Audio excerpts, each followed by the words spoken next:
These are PanPastels. They're chalk pastels in a pan form. Now, you can buy them in these individual containers with a lid. You can see the price tag still on this, $6.49. You can also buy these palettes. It's really sort of whatever works for you. This is a soft sponge. It's actually, that's the brand of it. It has, let's see if I have some packaging. Yep, 2 F's, S-O-F-F-T. And these sponges are meant to be used with the PanPastels. So, I also here have a gelatin plate. I have a little one here. It's actually a piece of a larger one, which I cut down to make a smaller one. So I'm going to put that down, and you can use tags. I have found for this technique that paper that's more absorbent works better than like deli paper or something like that, but experiment and see what works for you. You can see the pastels get all over your fingers, all over your paper. That's just the nature of them. You will also need a brayer if you want to roll out your acrylic paint. I have found that the more fluid acrylics work better for me, but you can try again any paint. And sometimes I do like to use a Baron just for some of the printing to save my hands. So that's all your supplies. Not all of them, I suppose. We're also going to be using some stencils. So those are easy to find. Any stencils you have will work. These happen to be stencils that I designed for the Crafters Workshop. So I'm going to go ahead and put my stencil down on my plate. And then I'm taking my soft tool, which looks really filthy, but I'm actually going to go into the white. And you'll see there's a little bit of color transfer, but really it's pretty amazing how clean they stay. And you can mix colors. So if I want yellow mixed with white, put a little red in to get an orange, you know, you can mix those colors right there. You're just going through this. Now, the stencil sort of sticks to the plate, which is really nice because it creates nice, strong margins. I'm going to go into some brown. You know, don't be afraid of the colors that you maybe don't love. I just brush over the blue maybe 3 times. You can see how loaded this sponge becomes. And again, come around through here. And if I want a lighter blue, I can make it happen just by mixing it up a little bit. If I want to turn it green, color mixing rules. So I just put in some yellow and now it's going towards green. So you can really customize this as much as you want. So I'm going to remove my stencil, and you can see how the PanPastel is really perfect. The edges are so clean, it's beautifully on there. And I can use the same stencil, or I can take a different stencil, and I can go ahead and place that on my plate, and then dip back in, and go ahead and add my new pattern. Now I can go over what I've already done if I wish to, or not. Totally up to me. There is no right or wrong, but the PanPastel will show. In fact, I'll go over in this big curly Q right here so that you can see what that looks like. And it actually doesn't sort of disturb what's underneath. Can you see how that curl goes right over? Some of these bits go over, no problem. Now, a lot of people print with white because it's classic and it looks great. Personally, I like printing with a little bit of color because I think it's fun. So we're going to use some yellow.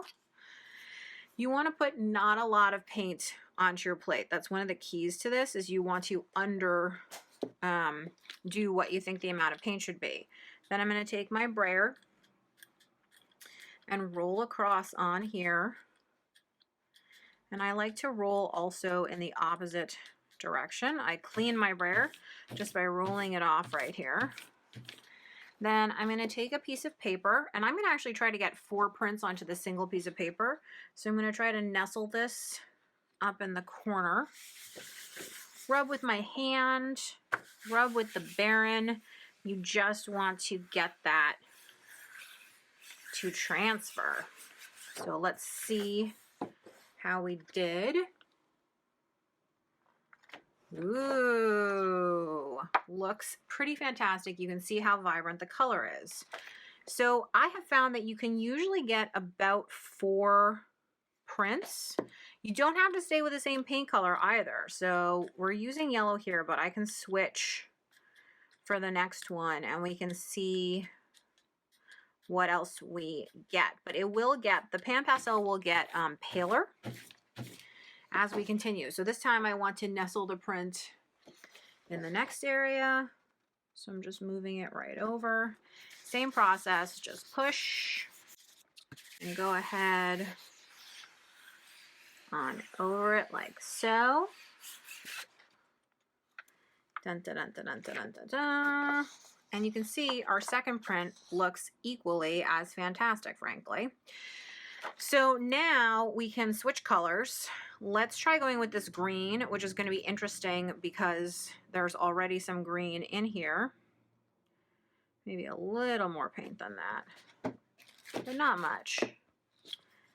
And then go ahead. You can always add more paint, but it's really hard to take it off the plate. This is a really nice transparent green.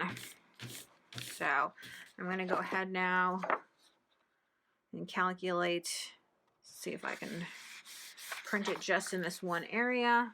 Oh, this is why everything's getting so dirty. My sponge has been in the way of the paper. So I'm just gonna rub. And look at that cool print. Okay, and then let's do the last one with white. So again, not too much.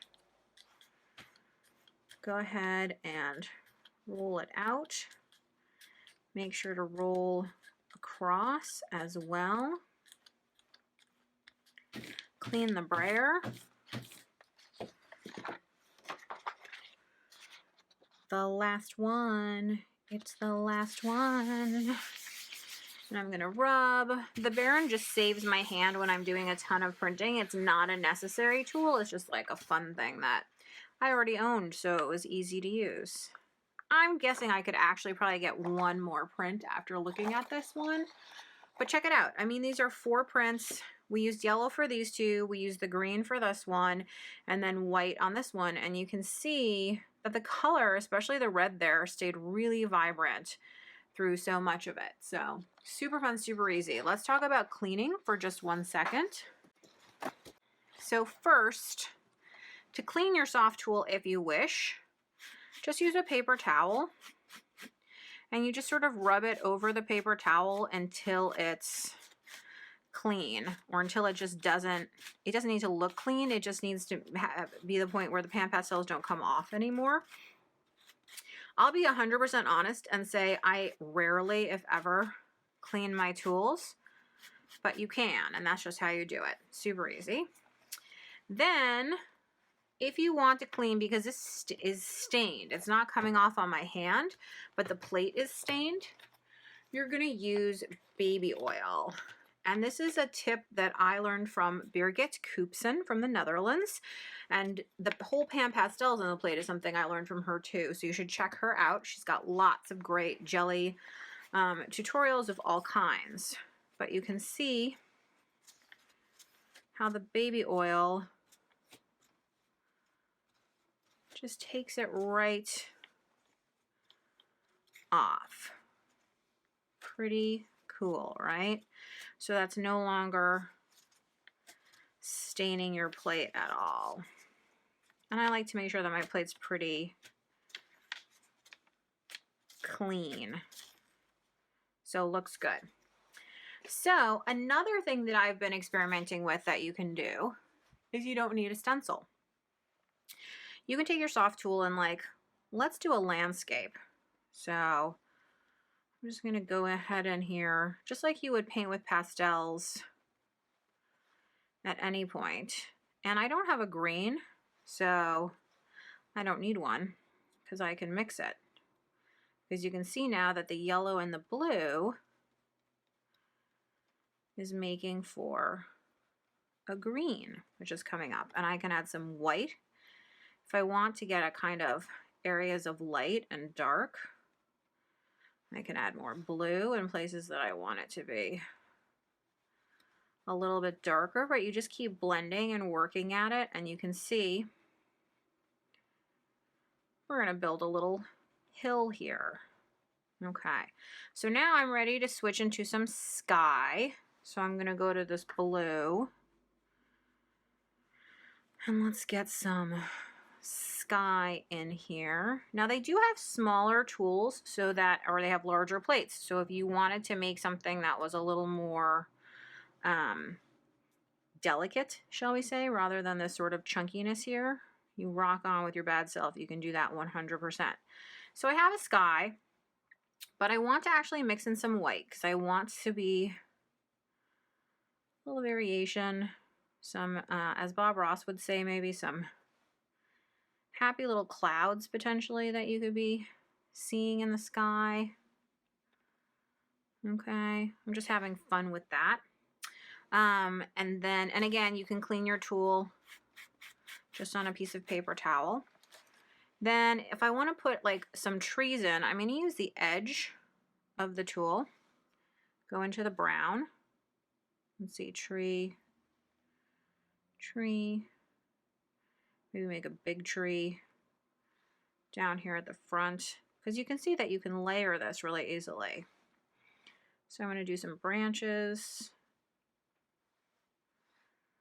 And it's nature, so nothing needs to be, you know, maybe that has a really big branch because this is further in the foreground. Whatever you want it to be, and this may have some little branches. Okay, and then if you wanted to make it a little more green, and I don't want to have to mix on top of here, I'm going to go into the yellow, I'm going to go into the blue, and then as soon as I see green, I can change the color as I want, but I pretty much feel like I have a green now. So I can see it on my sponge. So now I can just sort of add some green on here. And it's a slightly yellower green than like my background green, so I can pounce it on there, pick up some more. And I'm not really worried about contaminating what's here because it easily just wipes right off. But there, I have some trees. I can redefine them if I feel like I've lost a little bit of definition. This is super duper forgiving. Okay, and once I'm happy, then we're going to do the same process of printing. So this time I think we will start with white. Remember, not too much. And I'm going to go ahead and brayer. There's a lot more loose chalk in this one because I didn't use the stencil and I did a lot of layering. So we might be able to get even more prints. So I'm going to go ahead now. You know, my fingers are making this filthy. I should probably use a baby wipe and clean up. I'm going to go ahead and press this. Ooh, look at that, super cool. Almost looks watercolory landscape. I'm going to do it again.